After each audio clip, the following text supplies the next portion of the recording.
everyone, I'm Dana Lynn Varga, and I'm here with the third and final installation of my series about the tongue in singing. Last time we talked a lot about separation of jaw and tongue so that we can start to get those articulators as independent as possible. And we also discussed quite a bit, how we want the various parts of the tongue to be shaped and positioned within the mouth. So today, I'm going to focus a little bit more on the separation of the tongue and the larynx. What's often problematic is that, here's my larynx. If the tongue is riding low and pressing down, then we're creating tension upon the larynx. Another important point is that if you are keeping the tongue nice and floaty and fluffy and easy in the mouth, it's easier for the larynx to be mobile because you want the larynx to be able to do a nice, easy rocking motion from front to back.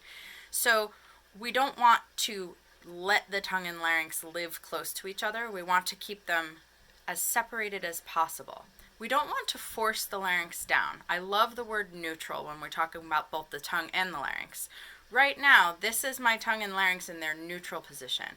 I don't want this, I don't want that, and I certainly don't want that, right? So we want to be able to keep the tongue here and let the larynx independently move.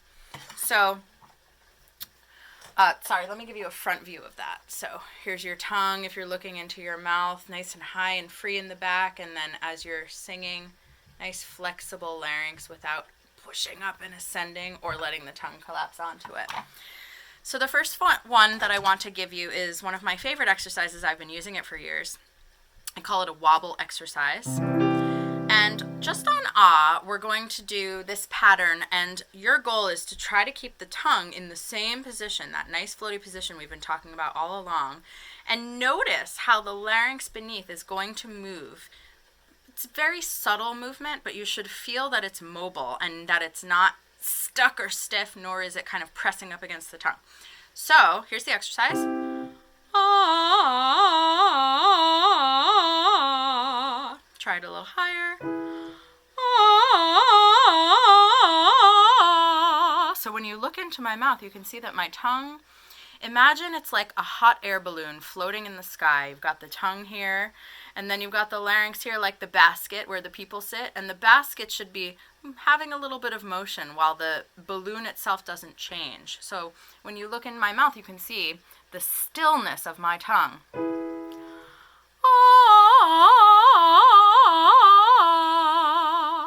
And what often wants to happen is as the larynx moves, the tongue wants to react.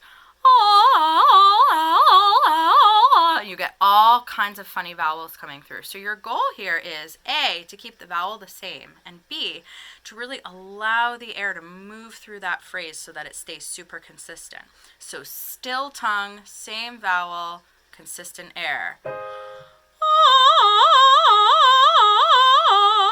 You may not be able to do it at that tempo right away. You might want to start a little slower. That's fine. Also, don't worry too much about intonation or beautiful sounds. This is about getting freedom to the larynx and tongue. So this is not meant to be perfect. And in fact, the pitches are approximate. You don't have to get this exactly so, okay? So the idea is mostly to encourage that freedom. Then you can also do a variation where the first two of the four will be on a closed vowel like E or A. So for example, E, ah. And in that case, I still have the same goals, but I'm going to do that little mid-tongue shift that we talked about in the last video between E and ah, just a small shift of vowels and not let the back go down. E, ah. So the wrong way to do it would be E, ah. Then I've got my tongue way too involved. Cool. Another wobble that you can do, which is great for laryngeal flexibility, because we really want to allow the larynx to have just a little bit of forward rocking. It's like a little rocking chair. We want this motion to be allowed to happen, especially when we're doing runs and fast-moving passages. We don't want the larynx to be stiff and unable to move. We want that it's just floating in space, right? So you can do another wobble that I attribute to my own voice teacher, Steve Smith, who is the author of The Naked Voice. Check it out. And you can do a fourth or a fifth. Today we're going to do a fifth. And do 2 slow, 4 fast with the same goals as the previous exercise.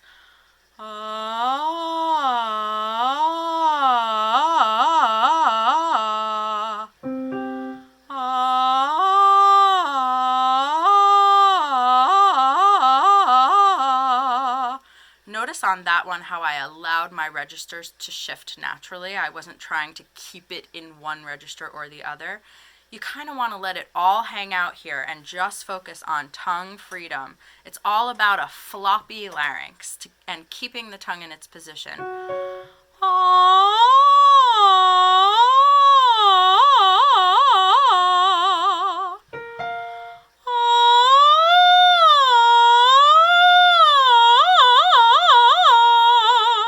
So you probably noticed I had to release my jaw a little bit more for that higher pitch. But I'm not changing the tongue. So we're going to try to adjust with the jaw and not with the tongue. You can also do that exercise upside down.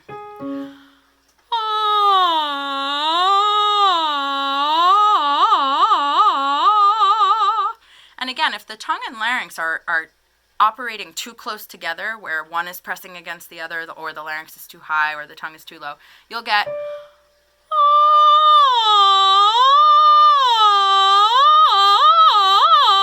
it'll be harder to move it. It'll sound chunkier and choppier. So you really want to aim for that smoothness. So next, I want to show you one of my favorite exercises from the Marchese Bel Canto Methods book. And you simply leap the octave right off the bat. So here's the exercise. So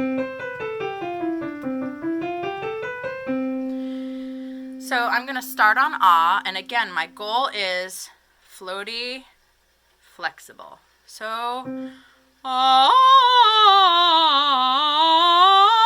ah.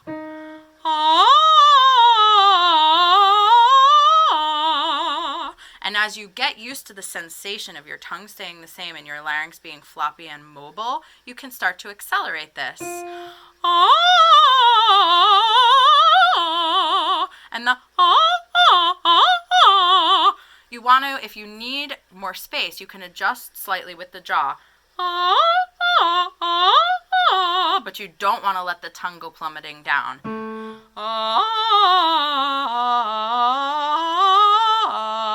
When you're moving through the registers, you might want to slow down a little bit and allow your registers to do whatever it is that your voice does naturally, that you and your teacher are working on, but not allowing your registration to be reliant on a tight tongue or a high larynx. Really let it all hang out.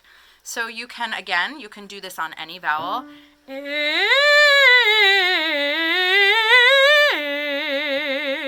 I'm doing very small adjustments to my jaw to accommodate the tongue, which I'm trying to leave in the same position.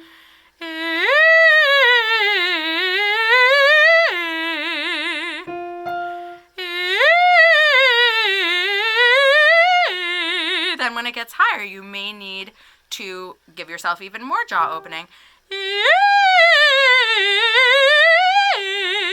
And when you get into the extremes of the range, that's when you'll start to need to shift the vowel a little bit. But I really encourage you to try to keep the actual vowel as long as you can. I find that people modify their vowels too early in the range. This is A to A for me, so I'd probably allow my tongue to the dorsum in the back to drop a little, but very, very little as I go.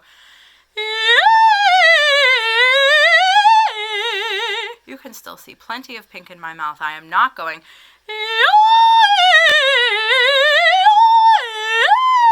That's what we see a lot, is that pulling back, going towards ah, or sort of a non-vowel, and there's no reason for that. There's no reason for it. If you can get tongue and laryngeal flexibility and separation, you don't need to do that. Do it on O, do it on oo, do it on E, do it on your French mixes.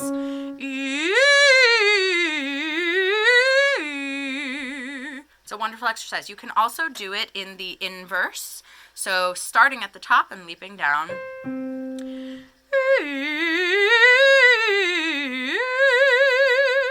tongue stays floaty, larynx is flexible. You can always notice the movement of your larynx in an exercise like that.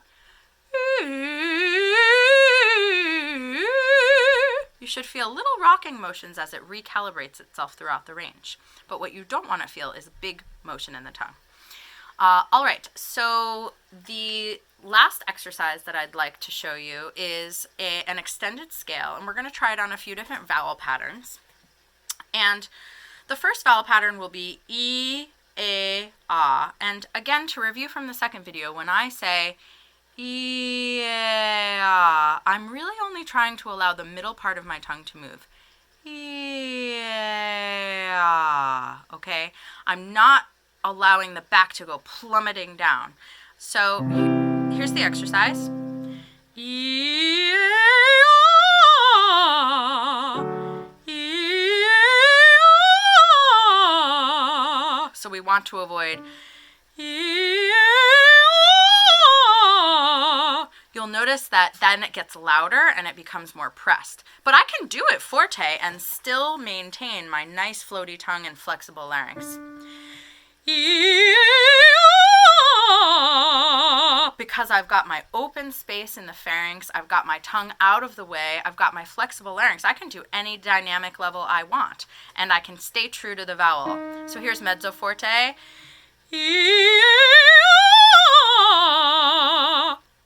Or piano.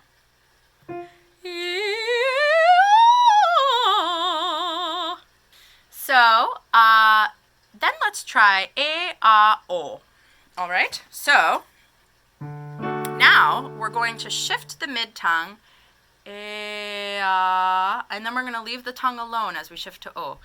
A, A, O. A, O. So I'm not going to let the O pull the tongue back and get dark and held. A, O. I lose my vibrancy and I tighten everything and my larynx wants to become stiff. Is me allowing that tongue to stay floaty. So as you get higher, your O, you're going to have to release the jaw a little bit more, ideally not forward, but straight down, even slightly back, although proceed with caution. And your O vowel may need to gravitate a little bit more towards an like book in the English language. Say so it's definitely not but rather So we add a little bit of that at the top.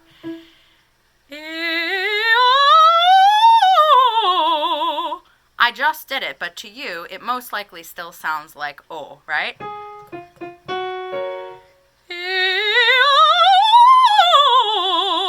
And that is allowing me to keep my tongue nice and released. The final thing I want to encourage you to try is simple tongue out trills. So they're really silly looking and they get spit everywhere, but they're wonderful for getting the tongue nice and free out of the way and then having to move your air around it. So I would start with 5-tone scales.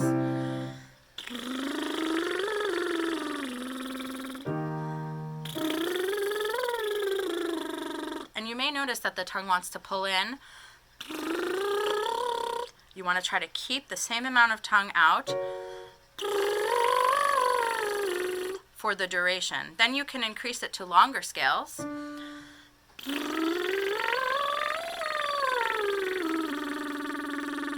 Or even